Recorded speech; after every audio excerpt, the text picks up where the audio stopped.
간혹 내부 고발이 있어서 그 사람이 고발하지 아니했으면 그냥 묻힐 뻔했던 사건들이 많이 있었죠. 이 내부 고발하는 사람은 다른 사람들로부터 비난을 받을 수도 있고, 그 다음에 자기가 가지고 있는 자리도 지위도 박탈당할 수 있습니다. 그럼에도 불구하고 잘못된 것을 고발하는, 그것을 우리는 용기라고 이야기합니다. 용기가 없으면 그렇게 할 수가 없어요. 그래서 그런 사람들은 대단한 사람들입니다. 또 다른 사람을 위해서 죽는다? 이거 쉬운 거 아니거든요. 우리 부산 출신인데 이수연인가 하는 사람이 있었죠. 청년. 일본에서 다른 사람을 구하다가 죽음을 당했습니다. 그래서 일본에서는 그 사람을 추모하고 의인이라고 칭하기도 합니다. 그건 역시 용기가 없으면 할 수가 없는 거예요. 우리가 지하철에서 사람 구하다가 죽지는 않지만 가까이서 기차를 피해서 다른 사람을 살려내는 영상 같은 거 보지 않습니까? 그 사람들도 사실은 안 죽었을 뿐이지 죽은 사람 못지않게 용기가 있는 사람들이에요. 그 의인이라고 그러죠. 죽진 않았으니까 의인이라고 하지는 않겠지만 그래도 의인 같은 사람 아닙니까? 용기가 없으면 그렇게 하지를 못합니다. 벌써 내가 당할 걸 생각하면 벌써 한 발짝 뒤쪽으로 물러나거든요. 그런데 대단한 사람들이에요. 여러분, 우크라이나 전쟁이 터지고 난 뒤에 어떻습니까? 그 국민들이, 특히 남자들이 그렇고 또 여자들도 자원해서 싸우는 사람들이 있어요. 그 사람들은 의무적인 게 아닌데 그 나라에 들어가서 싸우는 사람들이 있어요. 나라를 위해서 목숨을 건다? 이거 보통 일이 아닙니다. 겁나요. 더더구나 균형추가 기울어져 가지고 상당히 열세적인데도 불구하고 전쟁터에 나간다? 이거는 죽으러 가는 거나 마찬가지거든요. 이 대단한 용기가 없으면 안 되는 거예요.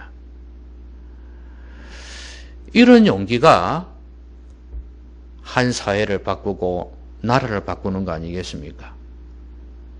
근데 이 용기는 신앙생활에도 필요해요. 그렇지 않습니까? 안 믿는 사람들이 세상에서 그런 용기를 발휘하는데, 그럼 우리 믿는 사람들은 이런 용기가 없느냐 하는 거예요. 그럼 우리는 어디에서 용기를 찾을 수가 있습니까? 하나님을 위해서. 다른 사람을 위해서, 나라를 위해서, 옳은 일을 위해서 자기가 손해를 감수하고 심지어 죽음까지 감수하는 게 용기라고 한다면, 우리가 하나님을 위해서 손해를 본다? 또 궁극적으로 우리의 목숨을 바친다 하는 거, 이거 용기 없으면 못하는 거 아니에요. 우리의 삶 속에서 남의 비난을 감수하고서라도 내가 하나님의 뜻을 따르겠다, 하나님을 위해 살겠다 결단하고 그렇게 살아간다는 거, 이거 용기 없으면 못하는 것입니다. 그렇기 때문에 믿음이란 것은 결국 용기라고 해도 과언이 아닙니다. 여러분, 용기 있습니까? 저게 용기가 있는 분이 한 분이 계시죠.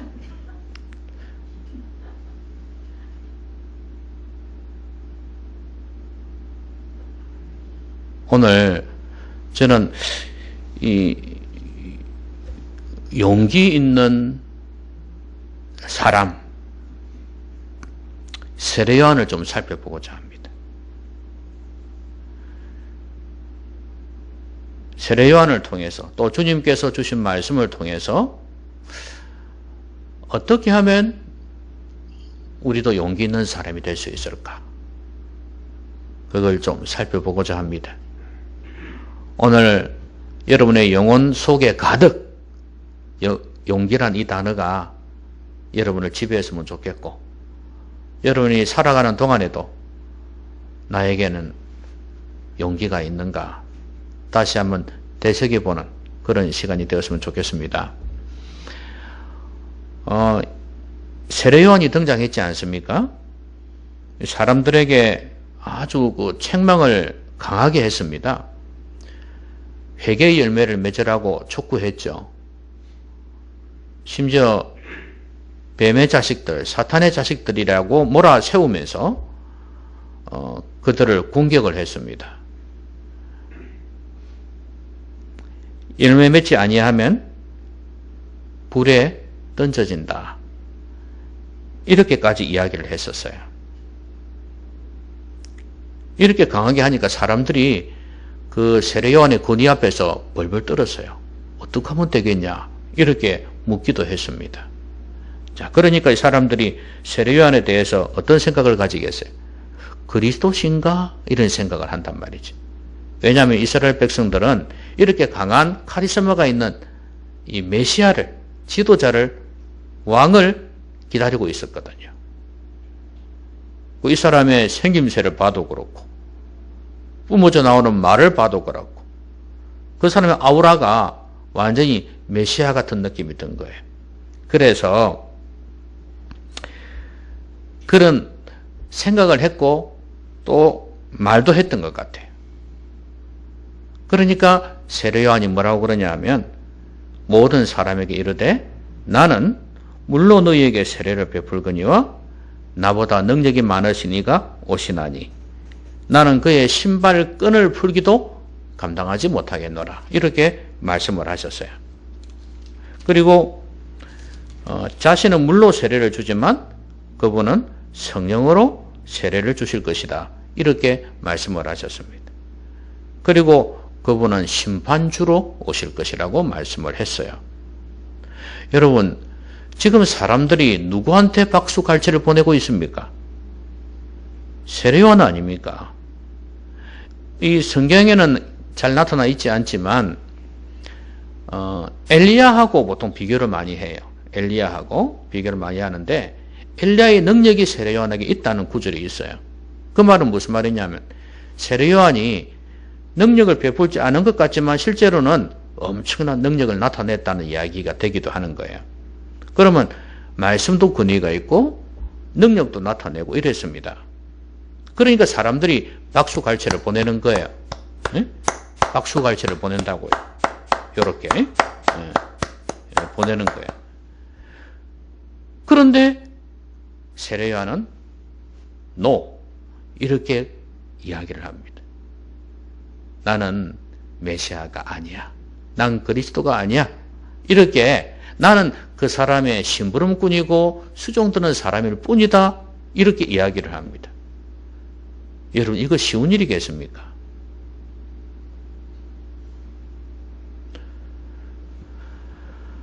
사람들이 그렇게 이야기할 때 그냥 부인도 안 하고 가만히 있는 경우도 있어요. 내가 진짜 그 사람 맞다 이렇게 이야기를 안 해도 가만히 있는 경우가 많이 있어요. 그래가지고 그냥 밀려서 그런 사람이 되는 경우도 있어요. 되는 척 하는 거죠, 그냥. 이 용기가 없으면요, 이런 가운데 세례 요한처럼 이렇게 거부하지를 못합니다.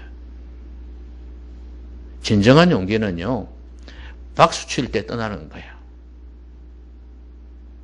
박수 칠 때 떠나는 거예요. 다른 사람이 칭찬하고 높일 때 그때 떠날 수 있다는 거, 그리고 그것을 떠나지는 않더라도 거부할 수 있다는 거, 이거는 보통 용기가 아닙니다. 나를 사람들이 그렇게 높여주는데, 근데 여러분, 우리가 사는 세상은 전부 다 이것을 원해요. 사람들이 박수를 치고 갈채를 보내는 이런 상태로 계속해서 가고 싶어 해요. 그 높은 곳으로 계속 가고 싶어 해요. 여러분, 사람들은 어떤 사람에게 박수를 쳐줍니까? 안 그런 것 같아도 언론에서 뭐 법을 어겼니? 판사가 재판을 해서 너는 죄인이다 이렇게 말하지 않는 이상 사람들은 어떻게 봅니까? 돈 많은 사람, 성공한 사람을 갖다가 대단한 사람으로 봐요. 그런 사람들에게 박수갈채를 보내고 거기에서 콩고물이라도 떨어지지 않을까 싶어서 줄을 서기도 하잖아요. 그러니까 사람들은 너나 나나 할 것 없이 그런 사람이 되고 싶어 합니다. 한번 잘 생각해 보세요. 내가 과연 왜 그렇게 하는가? 내가 왜 이 일생을 그렇게 애를 쓰고 노력을 하는가? 무엇 때문에 그러는가? 하나님의 뜻을 행하는 것이 아니라 하나님 위해 사는 게 아니라 왜 세상에서 그렇게 돈을 벌고 몸부림치고 애를 쓰냐 이거예요. 무엇 때문에? 잘 따져보세요. 입에 풀칠하기 위해서요?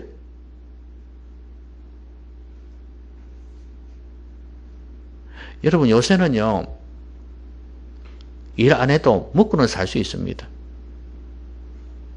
지구 없어도 먹고는 살 수 있어요. 그럼 왜 그렇게 하는데? 결국은 사람들의 박수갈채예요. 인정이에요. 인정.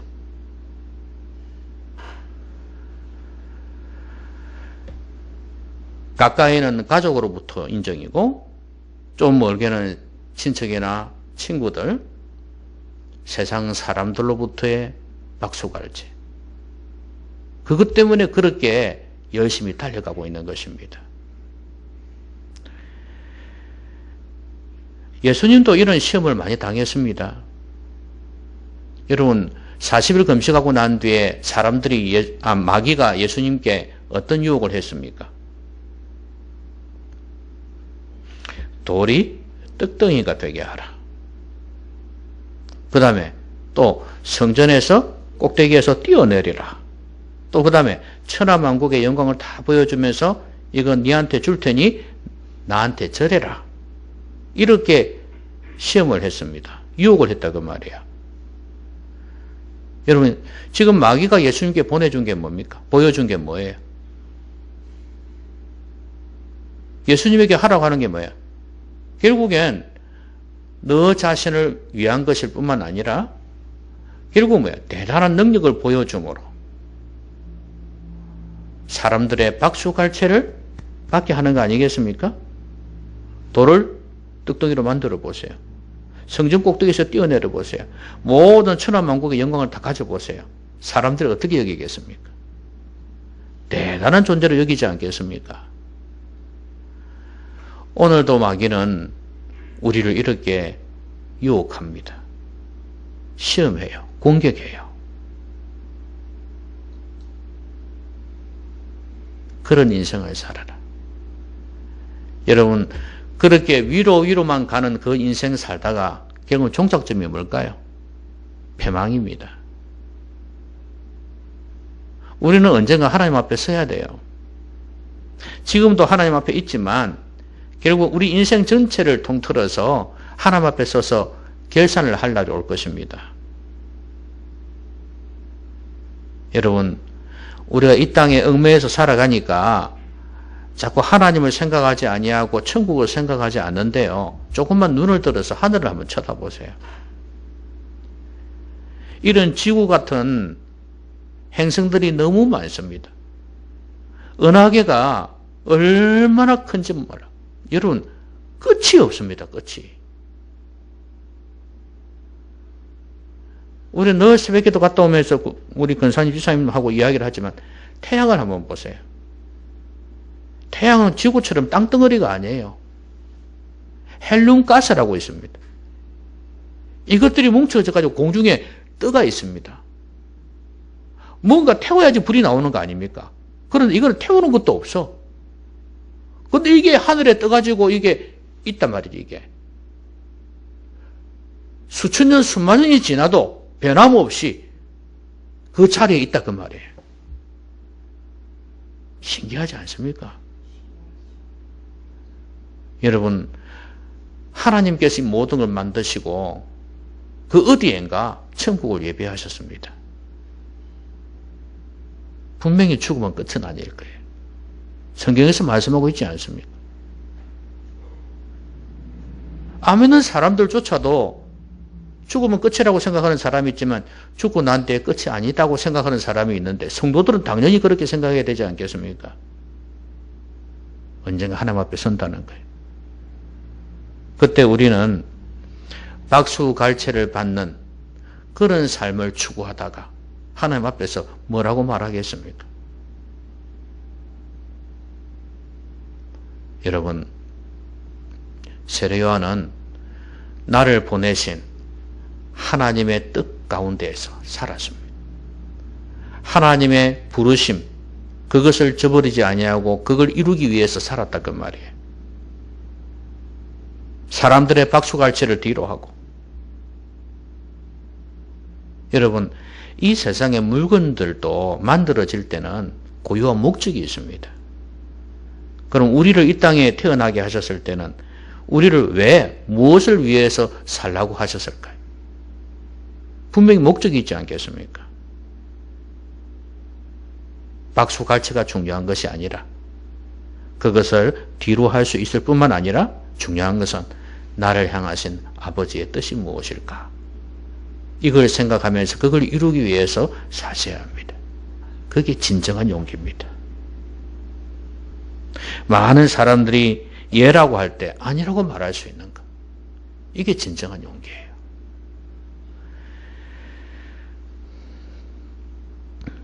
그리고 세례 요한은요, 지금 어떤 말씀을 전하고 있냐면 예수님이 오시면은 손에 키를 들고 자기의 타작마당을 정하게 하사 알곡은 모아 곳간에 들이고 쭉정이는 꺼지지 않는 불에 태우시리라. 이 무슨 말씀이에요? 심판이에요. 지금 세례 요한은 심판을 이야기하고 있습니다. 악을 행할 때 쭉정이 같은 존재는 하나님이 심판하신다는 거예요.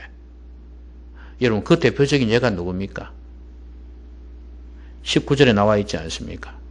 분봉왕 헤롯은 그의 동생의 아내 헤로디아의 일과 또 자기가 행한 모든 악한 일로 말미암아 요한에게 책망을 받고 그랬어요.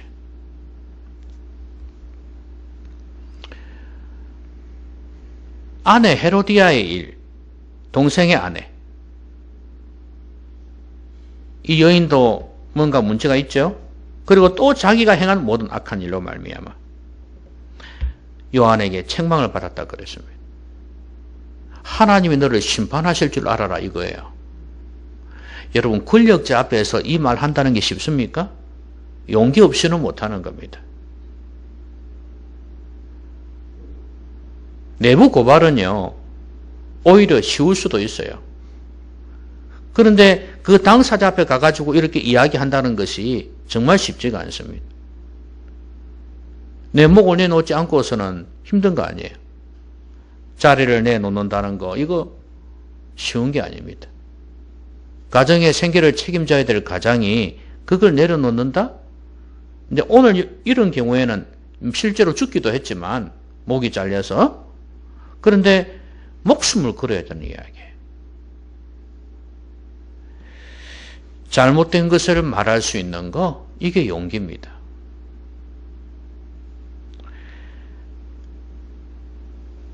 심판을 말할 수 있는 거죠. 그런데 중요한 것은 이것은 나에게도 적용을 해야 되는 거예요. 중요한 건 하나님이 나를 심판하실 수도 있다는 것을 인정하는 게 용기다 그 말이에요. 그러면서 다른 사람에게도 하나님께서 심판하실 거다 하는 거죠. 요새 유행하는 언어가 내로남불이라는 거 있잖아요. 별 것에다 다 갖다 붙이더만요. 근데 중요한 거는 여러분, 항상 사람은 그래요. 나에게는 관대하고 다른 사람에게는 인색한 거. 이게 사람의 인지상정입니다. 그런데 나도 당하는 것을 다른 사람에게 말하고 싶지 않아요. 여러분, 왜 법을 어기고 죄를 저지르는 사람들이 다른 사람을 거기에 끌어들이는지 아세요? 말 못하게 하려고. 왜냐하면 자기도 같은 공범이니까. 자기도 당하니까. 그래서 말 못하게 하려고 그렇게 하는 거예요. 근데 간혹 용기 있는 사람들 중에는 그 다른 사람의 불법을 갖다가 폭로하고 나도 감옥에 들어가겠다, 이런 사람들이 있죠. 그거 대단한 용기죠. 내가 감옥에 들어가는 한이 있어도, 내가 손해보는 한이 있어도 나는 저 사람의 잘못을 응징하고 말겠다. 어? 폭로하고 말겠다. 이렇게 생각하는 거니까. 진짜 용기예요. 이 심판이란 것은 우리 모두에게 다 해당이 되는 것입니다. 하나님께서 심판하실 것이다. 다른 사람에게 이 잣대를 대어서 들이대고 그 잘못을 이야기를 할 수 있으려면 나에게도 그렇게 된다는 사실을 꼭 인식을 해야 합니다. 그러니까 내 잘못을 인정할 수 있다는 게 용기죠. 하나님 앞에서 그것을 인정할 수 있어야 되는 거예요. 근데 보통 사람들은 안 그렇거든. 다른 사람은 막 공격을 해요. 다른 사람이 다 문제야. 너가 문제야, 너가 문제야. 그렇죠. 조용히 하나님 앞에 앉아서 내 자신이 뭘 잘못했는지도 한번 생각해 볼 수 있었으면 좋겠어요. 그리고 다른 사람에 대해서도 중요한 것은 정죄하라는 말이 아니라 하나님의 심판의 메시지를 전하라는 얘기죠. 이 사실을 알려주는 거예요. 우리가 복음을 전한다는 게 바로 그거 아닙니까? 예수님을 믿으면 구원을 받고 천국에 가지만 예수님을 믿지 않고 거부하고 계속해서 죄악을 행하면 지옥불에 떨어진다는 거 아니에요. 이게 복음이란 말이죠. 그렇죠? 이걸 전하는 거예요.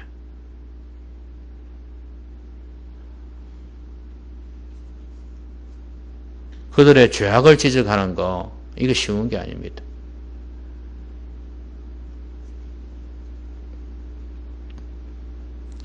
하나님 앞에서 뿐만 아니라 사람들 앞에서, 법 앞에서도 마찬가지입니다. 참 저는 이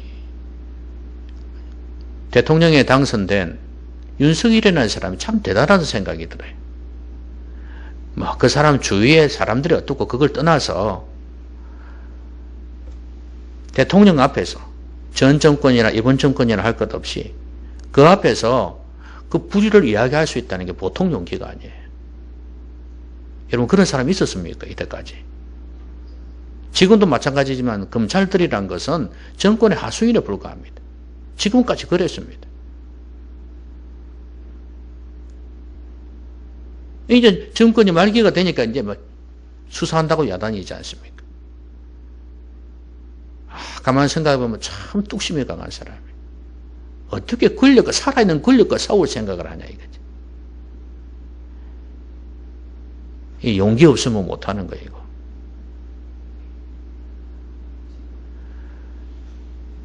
앞으로도 계속해서 저는 그랬으면 좋겠어요.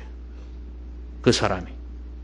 그리고 자기 가족들에 대해서도 그랬으면 좋겠어요. 그리 해라. 물론 수사 다 맡겨놨습니다. 지금 수사를 하고 있습니다. 자기들 안에서 문제지만. 그래서 지금 뭐 검수완박이니 이렇게 말하고 있는데 여러분 기도할 때마다 이 나라의 검찰이 정권에 좌우되지 않고 독립적으로, 물론 그게 싫겠지, 권력자들은. 그게 싫을 거예요. 자기 하수인이 되기를 원할 거예요. 그리고 남의 하수인 되는 것도 싫고. 그래서 검수완박 외치는 거 아니에요. 여러분 중심에 딱 서서 어떤 정권이든 어떤 세력이든 간에 그 앞에서 정정당당하게 공정하게 수사하고 기소할 수 있도록 우리는 기도해야 됩니다. 왜냐하면 이 21세기 이 현대에도 얼마나 권력자들이 부중부패를 일삼는지 몰라요. 저는 우크라이나와 러시아 전쟁이 이 시대에는 없을 줄 알았습니다. 그런 전쟁이 이제 없을 거야 이렇게 생각했거든요. 한 강한 나라가 다른 나라를 잡아먹는 거 이거. 근데 지금 우리 이 시대 한복판에서 일어나고 있다 이 말이에요. 여러분 기도해야 됩니다. 정의와 상식이 물같이 흐를 수 있는 그런 나라가 되도록 기도해야 돼요. 그러려면 아까 내부 고발인이 법 앞에서 용기 있게 이야기할 수 있는 사람들이 곳곳에 많이 생겨나야 돼요. 특히 우리 믿는 사람들은 이런 일에 앞장을 서야 돼요. 그래서 잘못된 것을 잘못되었다고 말할 수 있는 그 부정과 불의 앞에서 고개 숙이는 그런 성도들이 되어서는 안 되겠다 그 말이에요. 용기가 필요합니다. 우리 주님께서 그 권세 있는 사람들, 종교 지도자들 앞에서 그렇게 용기 있게 하셨던 것처럼 성전에서 뒤집어 엎으시는 그런 용기가 있었던 것처럼 우리에게도 이런 용기가 필요합니다. 다시 말씀드리지만 믿음은 용기입니다.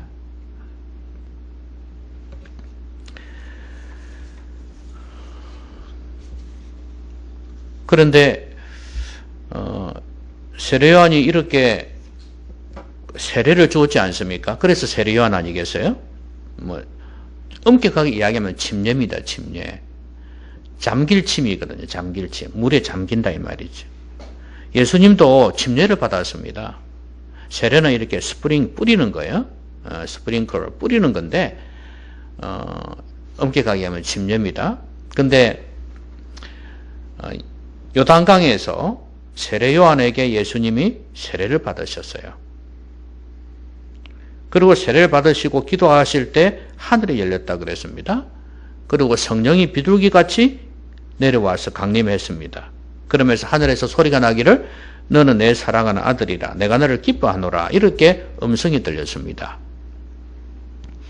여러분 세례 요한한테 예수님께서 세례를 받았다는 의미가 뭔지 아십니까? 여러분 세례는 누가 받는 것입니까? 죄인이 받는 거예요. 죄인이. 물세례지만 물세례를 통해서 내가 죄인이라는 것을 인정하는 것입니다. 원래 이제 침례라는 물에 잠기는 거 아니에요. 그렇죠? 내가 죄와 함께 죽었다 그 말이에요. 물에 잠겼다 그 말이에요. 그리고 다시 일어났다는 것은 예수 그리스도와 함께 다시 살았다는 이야기예요. 이런 신앙 고백이거든요. 그러면 예수님은 죄가 없는 분인데 세례를 받았다? 침례를 받았다? 그 말은 예수님이 죄인이라는 걸 인정하는 거예요. 그게 무슨 말이냐? 예수님은 죄가 없는 분이지만 사역 이게 시작이잖아요. 마지막은 십자가잖아요. 그렇죠? 이거나 십자가나 똑같은 거예요. 죄가 없음에도 불구하고 죄인처럼 취급을 당하셔서 십자가에 죽으셨잖아요. 물론 남에 의해서 죽은 것처럼 보이지만 사실은 주님이 스스로 선택하신 거예요. 얼마든지 안 죽으려면 안 죽으실 수도 있었어요. 그렇죠? 선택하신 거예요. 마찬가지로 요단강에서 세례 받으신 것도 선택하신 거예요. 죄인으로서. 이제 사역이 시작입니다. 이런 삶을 사실 거라는 거예요. 이런 사역을 하실 거라는 거예요. 그래서 마지막에 십자가에서 죽으실 거라는 거예요. 여러분, 죄가 없는 분이 죄인 취급당했습니다. 그걸 스스로 선택하셨어요. 여러분, 이게 용기예요. 하늘 보좌에서 이 땅에 사람의 몸을 입고 온 것도 보통 용기가 아닌데 죄 없으신 분이 죄인 취급을 당하시면서 또 스스로 그렇게 선택을 하시면서 사신다는 거, 이거는 보통 용기가 아닙니다. 여러분은 여러분이 죄가 없는데 죄 있다고 하면 여러분은 어떻게 했습니까? 억울해서 잠을 못 자겠죠. 그것도 작은 거 말고 큰 것일 때. 요즘은 죄를 지어도 죄를 인정을 안 하니. 그죠? 그리고 다른 사람하고 비교한다? 여러분 하나님 앞에 섰을 때 그럴 겁니까? 하나님께서 죄에 대해 심판하실 때 저놈은 내보다 더 심하게 2개 지었는데요. 나는 1개 지었지만 이러고 앉아있을 겁니까? 안 되잖아요. 죄를 지어도 이렇게 인정을 안 하는 판인데 죄를 안 지으면 인정 안 하는 게 당연하죠. 억울하죠. 만약에 죄에 있다 그러면. 근데 주님께서 이렇게 낮은 자리에 오히려 세례를 주셔야 될 분이 세례를 받으셨다는 거예요. 주님께서 이렇게 하신 것은 앞으로 구원 사역을 하시고 십자가에서 죽으시면서 많은 영혼들을 살리실 것을 생각하신 거예요. 많은 영혼을 살리기 위해서 그 온갖 모욕과 비난을 감수하신 거예요. 심지어 죽음까지 감수하신 거예요. 이게 용기다 그 말입니다. 용기 없으면 이거 못합니다. 왜냐하면 너무 많은 걸 포기해야 되거든. 예수님이라고 사람들에게 칭찬받고 싶지 않았겠습니까? 얼마나 많은 사람이 따랐는데요. 그거 계속 유지하고 싶지 않겠습니까? 그런데 주님은 그게 아랑곳하지 않았습니다. 온갖 비난과 조롱과 모욕에도 불구하고 내가 이렇게 낮아지고 내가 이렇게 죽어짐으로 많은 영혼을 구원할 수 있다는 것, 이것 때문에 오고 올 많은 세대의 사람들에게 구원을 전할 수 있다는 것, 이것 때문에 주님께서 죽으신 것입니다. 오늘 여기서도 죽으신 거예요. 물에 들어가신 거예요. 우리의 모든 죄짐을 지고. 여러분, 다른 사람 비난하지 말고 다른 사람의 약점이나 다른 사람의 죄악을 짊어지고 가실 생각은 없습니까?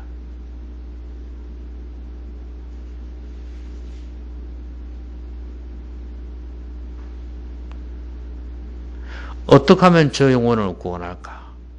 어떻게 하면 저 영혼을 바른 길로 인도할까? 내가 어떤 희생을 할 수 있을까? 내가 어떤 수고와 노력을 해야 될까?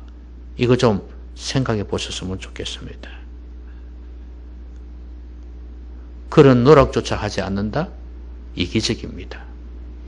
주님의 마음이 절대 아닙니다.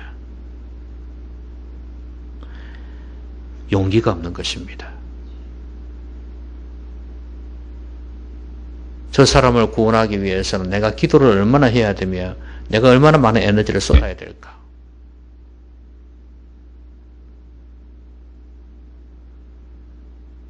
몸된 교회가 든든히 서가는 일을 위해서 내가 해야 될 게 한두 가지가 아닌데 부담스러워서 힘들어서 못하겠다. 용기가 없는 거예요.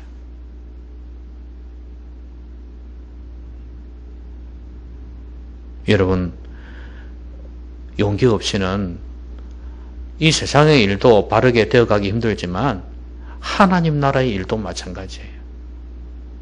용기 없이는 못 해나갑니다. 나의 수고와 나의 헌신과 나의 봉사가 없이는 안 되기 때문에 용기 없이는 이거 못한다단 말이에요. 솔직히 11조 드리는 것도 용기 없이는 못하잖아요. 10분의 1을 떼야 되는데. 그렇죠? 액수가 커지면 커질수록 이거 못합니다. 그런데 이런 헌신 없이는 교회가 서나갈 수가 없어요. 당연히 하나님께서도 우리와 함께하기 힘들겠지만 말씀드리겠습니다. 오늘 우리에게 용기가 필요합니다. 나는 너무 유약한 자가 아닌가? 이게 세상 일을 위해서는 말도 잘하고 행동으로 보이고 하는 게 참 많은데 내가 하나님 위해서는 이 용기를 제대로 나타내지 못하는 거 아닌가? 나는 너무 이기적이지 않은가 한번 생각해 봐야 돼.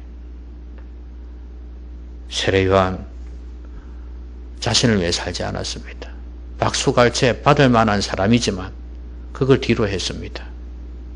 주님을 드러냈어요. 자기는 목에 잘리는 이런 삶을 살았어요. 보통 용기가 아닙니다. 우리는 그까지는 아니라도 주님 위해서 작은 것이라도 희생할 수 있는 그런 모습이 있어야 되지 않겠습니까? 그게 바로 용기 아니겠어요?